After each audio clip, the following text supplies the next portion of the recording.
Hati-hati apabila Anda membeli emas sekarang ini. Baru-baru ini viral bahwa semua orang berbondong-bondong membeli emas lantakan. Karena memang emas dalam beberapa bulan ini kenaikannya sungguh sangat luar biasa. Semua orang bicara mengenai emas. Dan memang emas ini adalah salah satu pelindung nilai. Dan banyak orang juga membuat emas ini sebagai salah satu aset investasi. Tidak salah sebetulnya. Tetapi yang salah adalah timing pada waktu Anda membeli saat ini. Mengapa kok bisa dibilang salah? Karena pada waktu emas naik segini banyak orang FOMO.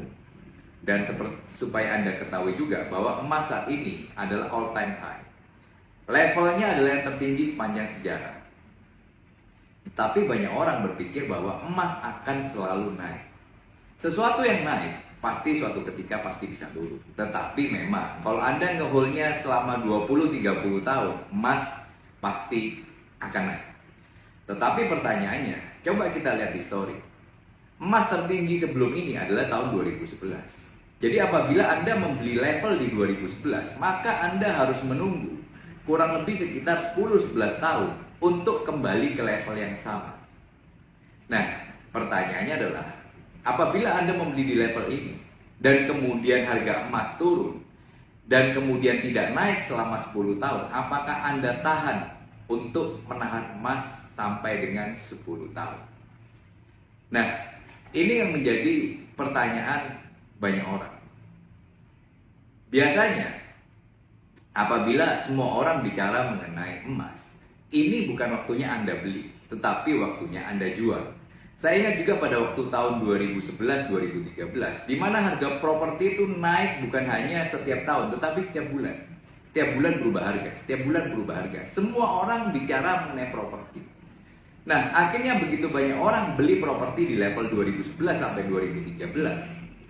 Akhirnya pada waktu properti stuck harganya selama lebih dari 10 tahun, orang akhirnya menjual dengan rugi, cut loss. Ya kan? Kenapa seperti itu? Karena properti pada waktu itu sudah di level tertingginya. Nah, sama seperti emas pada saat sekarang ini.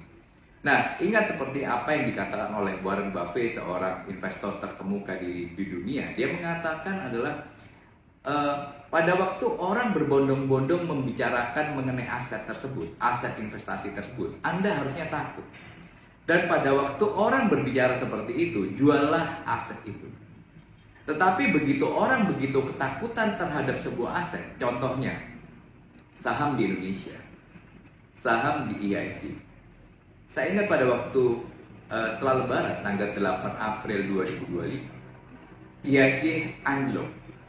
Saham-saham berfundamental bagus seperti Big Bank, BCA, Mandiri, BRI, dan sebagainya itu anjlok dengan luar biasa. Tetapi orang takut untuk membeli.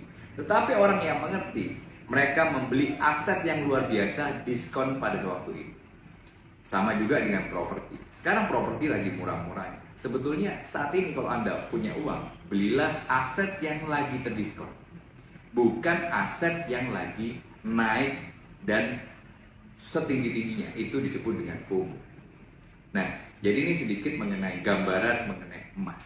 Semoga hal ini dapat menjadi bahan diskusi Anda sebelum mempertimbangkan membeli emas.